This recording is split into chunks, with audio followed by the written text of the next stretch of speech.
Mr. Kadama TV gye balekwa emirimu munange ku nsonga ey'omuntu okuteeka kw'amateeka ate nga nga tekiri nga kiri contrary ennyo ne contract yaffe si kugamba nti olina okugakkiriza gonna. Amazima yayogedde nti Omuwarabu tomwekyangako, ekyo nkiwagira nnyo. Omuwarabu tikyetaaga omwekyangeko nga mumanyi tugenda muva mu maaso, era kyetaaga ogondenga naye nga osooka ojjule omanye nti ddala ono si kyamusobola. Awo olyoke weekyange lumu n'obwakugamba nkutta ogambe onzise naye nga ngenda. Bwe n'obwagamba nkuzayo ewamu ogambe kanzireyo era ddala oddeyo. Yo bwe weekyangamu ate ye ajjamu obusungu n'okukutulugunya n'okukutta obuwulira abafa be baba basooka kwekyangamu ate ne badda emabega. Naye ensonga eyo ey'okugamba sijja kuwa kino sijja kuwa kino sijja kuwa kino nawe n'okkiriza akufuula ekizaanyirwako era ayongerezaako ne akutulugunya nnyo.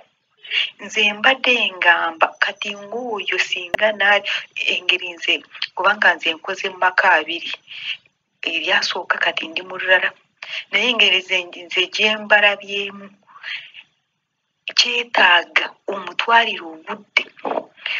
Bw'akuteekako kino nawe omunoonyeza akazito.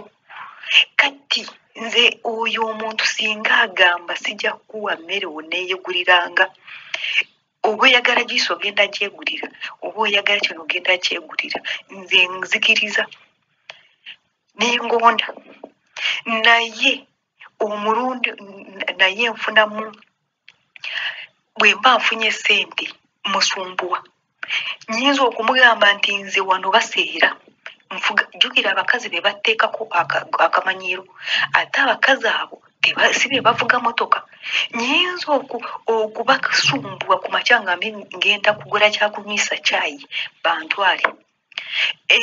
Akawungeezi mbagambe njagala ku kyakugula kyakunywisa caayi ekyekiro bantwale. Nnyinza kubawamu wiiki emu abimpa ng'afukamidde byanyima. Nze Kadama TV kankuweemu ki kankugambe kino nze kye naakola wano Omuwarabu Katonda anfukamirira okumpa wifi. Naamukola bwe nti naatuuka mu maka gano ag'okubiri ninsangamu omwana muwala nga Munnakenya, n'angamba ekiri wano, n'angamba wano tebagabaaki kubanga tuli mu maka ge gamu, ba sisters ate bafumbirwa weewamu. Kati buli kimu kyonna oli kyakola n'ono kyakola. N'asanga omwana Omunnakenya ng'amaze emyezi 6 nga tayogera n'abeewaabwe, nga bamusindikira ssente ne basindika risiiti naye tebaganya ye ne risiiti okugitereka, ng'ali mu kutulugunyizibwa okw'amaanyi. Kati ab'e Kenya be bamusindikiranga ka airtime k'emitwalo 5 egya Uganda, n'alyoka n'ayogera nabo ekigambo nga kimu ne bakola ki. Kati yali mu kutulugunyizibwa okw'amaanyi. Kati bwe natuuka n'abimpitiramu ne mugamba gw'osaaga bagenda kugimpa. Nze naali ndinze nti businga bansindikira bali mbagambe nti mukupolole enamba eyo mubasumbuwe ng'emisana n'ekiro nga munoonya nga mwagala nti ekiro mugambe gundi alwadde temubawa gaapu bagenda kugimpa. Naye ekyo Katonda yabataasa tekyatuuka, kyaba bwe kiti. Olunaku lwatuuka nga balina okunsindikira ssente, ningenda ne bansindikira ssente ne bampa risiiti.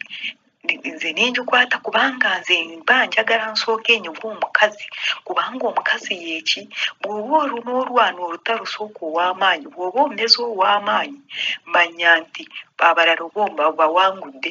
Kati tokwatagana na munafu, kati omukazi wano ye w'amaanyi.